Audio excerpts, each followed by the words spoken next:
سلام ملګرو! د نن درس کې به دا زده کړو چې ولې انګلیسي لغتونو کې ډبل حروف استعمالیږي یا استعمال شوي او همدارنګه په څه ډول ډبل حروف لرونکي لغتونو تلفظ. یعنې نن درس زده کولو سره ستاسې د لغتونو د تلفظ کولو مهارت ډېر زیاتېږي او تاسې به په ښه توګه سره وکولای شئ ډبل حروف لرونکي لغتونو تلفظ وکړئ. یعنې د نن درس هر څه د ډبل لرونکي حروف په باره کې دی. خبره لنډو، راځو درس پر لوري.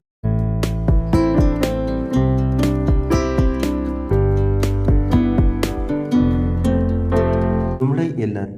لومړی راځو د ډبل لرونکي واول یا آواز لرونکي حروف څخه شروع کوو. په تېرو درسونو کې مو د دغه باره کې بحث کړی دی، خو اوس راځو لومړی د علت د ډبل آواز لرونکو حروف څخه شروع کوو. په یو لغت کې ډبل آواز لرونکي حرف په دې خاطر راځي چې لومړی آواز لرونکي حرف خپل الفبا آواز ورکړي یا اوږده تلفظ سي او دوهم آواز لرونکي حرف نه تلفظ کېږي یعنې سایلنټ دی. یو ځل بیا که چیرې په یو لغت کې ډبل آواز لرونکی یا واول ای ای آی او یو دا واول حروف دی. که چیرې په یو لغت کې ډبل آواز لرونکي حروف راسي پرله پسې، نو لومړی آواز لرونکی حرف خپل د الفبا په شکل آواز ورکوي او دوهم سایلنټ دی.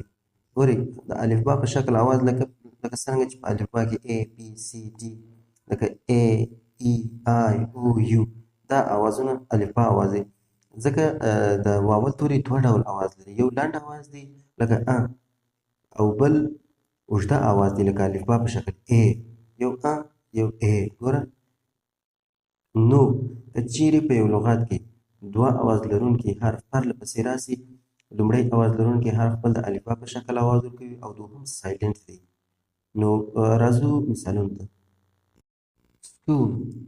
د سکول په لغت کې دوه ډبل آواز لرونکي حرف راغلی دی، دوه او راغلی. نو دا په دې خاطر چې لومړی آواز لرونکی حرف خپل د الفبا آواز ورکړي او دوهم سایلنټ دی. نو دلته او دی، لنډ آواز د او او اوږده آواز یې او دی. د الفبا په شکل په الفبا کې او ویل کېږي، نو دلته هم او آواز ورکوي. سکو او سکول. دوهم کوین. دلته ډبل آواز لرونکی حرف ډبل ای راغلی دی، نو دا یو ای د ای آواز ورکوي او دوهم سایلنټ دی. کوین کوین ای کوین. کوک. ګوره ډبل او دی، د او آواز ورکوي، نو دوهم او سایلنټ دی. او کو کوک. برو او برو. نی ای دی، ګوره ای نی نی. ویل. فود او فود. ای دی ویک ای ویک.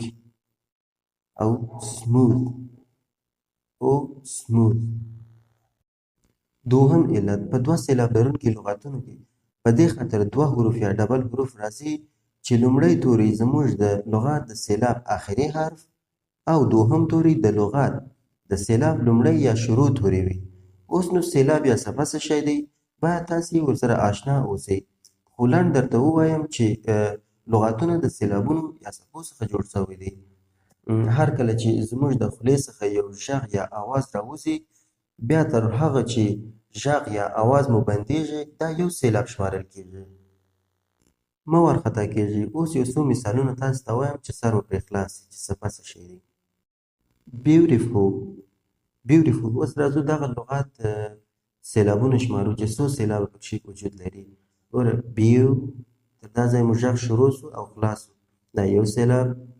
ټي دوه سېلاب. فول درې سېلاب. بیو ټي فول. ګوره تر هغه چې هر کله چې غږ د خولې څخه مو راوځي او تر هغو چې بندېږي دا یو سېلاب، او بل چې شروع کېږي بیا باندې بل سېلاب. اوس سېلابونه بیو ټي فول دا درې سېلابه سو. او همدارنګه په دا لغت کې ډنر ډنر دا دوه سېلابه لري، او همدارنګه په دا لغت کې دا یو سېلاب لري.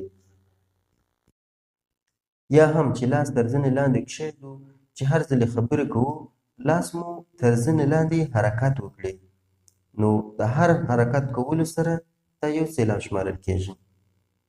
نو په دوهم علت کې مو وویله چې په دوه سېلاب لرونکي لغتونو کې په دې خاطر ډبل حروف راځي چې لومړی حرف زموږ د لومړی سېلاب اخرنۍ او د دوهم سېلاب لومړنۍ تورې وي. اوس راځو مثالونو ته چې سر ورباندې خلاص سي.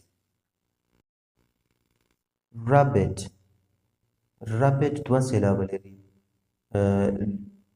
راب یو بیت دوه rabbit نو دا دوه سېلابه لري. دا ډبل لرونکي حروف مابینځ باندې نیمه کوو. rabbit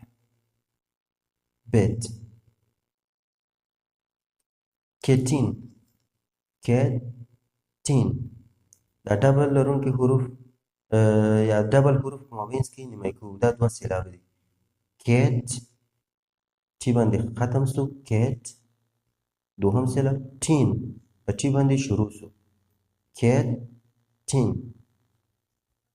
butter butter ګوره باد په ټي باندې ختم سو butter په ټي باندې شروع سو. او همدارنګه یلو دوه سېلاب لري.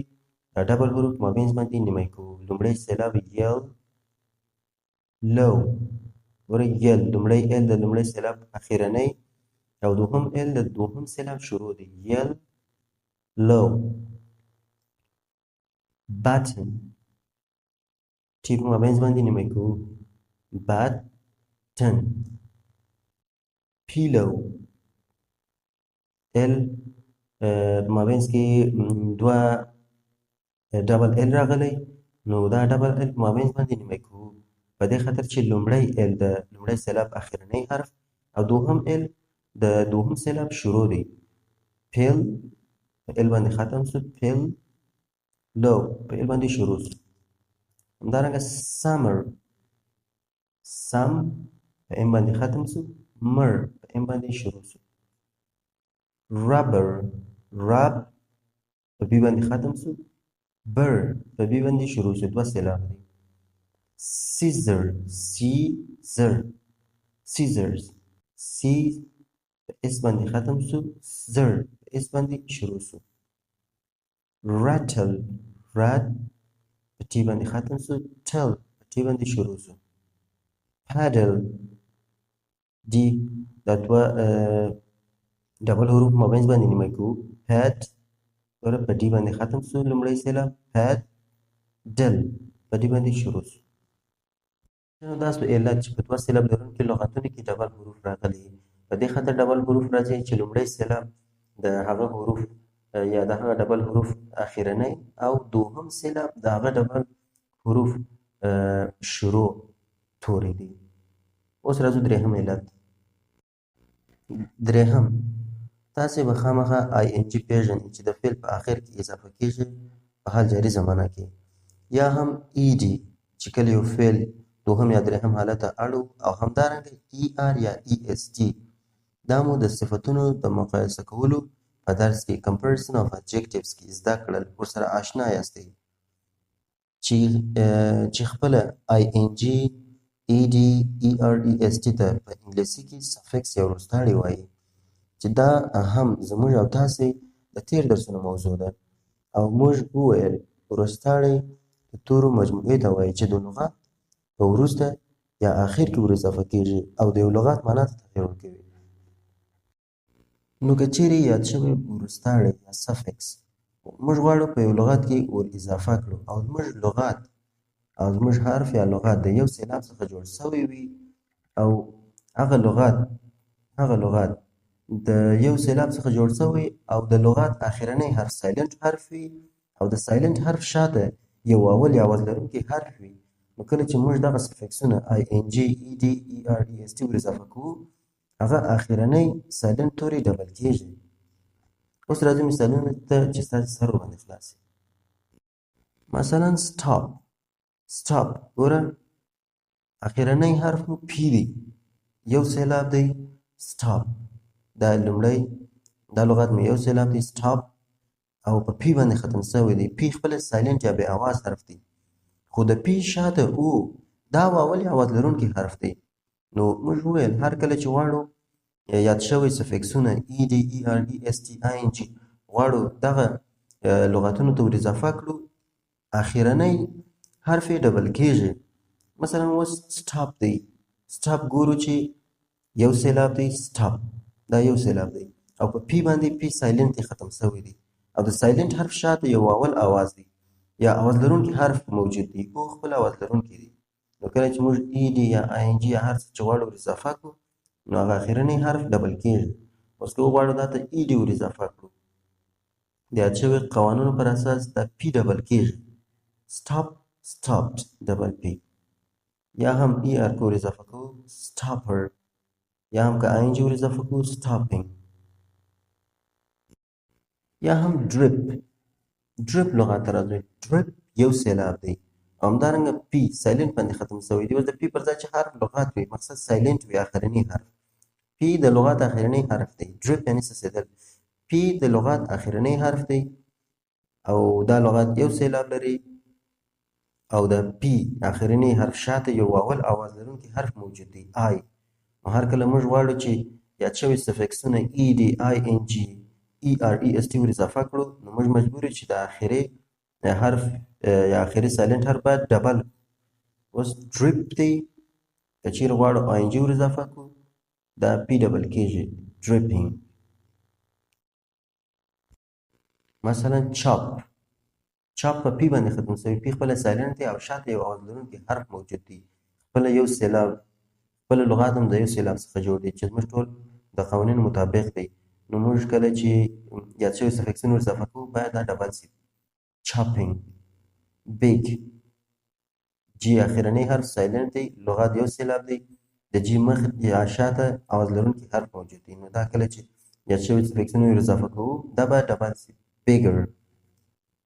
thin، thinnest، big، begging، sad، sadder، skip، skipping، run، runner.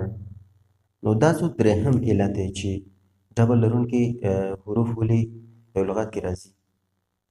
څلورم، د انګلیسي ژبې په ځینې لغتونو کې ځینې حروف شته چې په هغه باندې تاکید یا ټینګار شوی په دې خاطر چې هغه آواز ورکړي، د هغه آواز باندې تاکید او ټینګار شوی دی چې د هغه مشهور حروف لکه اس اف ال زیډ دی. اوس راځو مثالونه چې سر مو باندې خلاص وي. ګورئ سټیف، سټیف د لغاتو په کې اف راغلی، په اف باندې ټینګار شوی دی په دې خاطر ډبل شوی دی. ګورئ چې د ف آواز ورکړي، ګوره ټینګار سټیف، ګوره ټینګار شوی دی په ف غږ باندې ټینګار لکه یو موټر چې بریک ونیسي په اف باندې ټینګار شوی دی نو په دې خاطر دا ډبل شوی دی. ګوره سټیف دا ف آواز ورکړي په اخر کې یو رقم. بیل، ګوره ال، بیل په ال باندې ټینګار شوی دی. ډرس اس باندې ګوره د س آواز ورکړي ډرس. همدارنګه جاز، ګوره زید باندې ټینګار شوی دی د زید آواز باندې جاز، ګوره جاز. ټیل، کیس، ګوره اس کیس. ډال، ډال او داسې نور. ملګرو درس مو تر همدې ځای و. د نن درس یو څه پیچلی و، که چیرې سر مو نه وي ورباندې خلاص شوی ویډیو د سره په دقت سره وګورئ، انشاءالله سر به مو ورباندې خلاص وي. مننه چې تر دې دمه راسره وست. ویډیو لایک مو هېر نه سي، که چیرې کوم پوښتنه لرئ په کومنټ کې راته ولیکئ. تر نوې ویډیوګانو په خدای پاک مو سپارم. ښه وخت ولرئ.